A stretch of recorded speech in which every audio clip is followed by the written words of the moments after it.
মহাপ্রভু কেমন ভাবে ভোজন করছে দধি চিরা ঘিত মধু একত্রে মাখিয়া দধি চিরা ঘিত মধু একত্রে মাখিয়া ভোজন করে ভোজন করে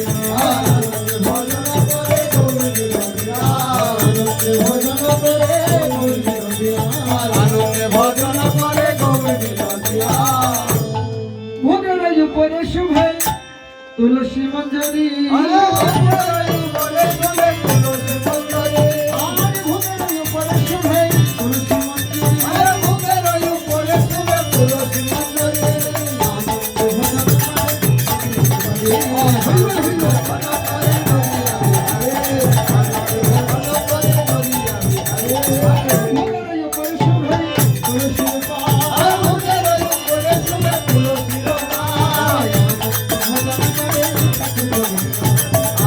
Oh,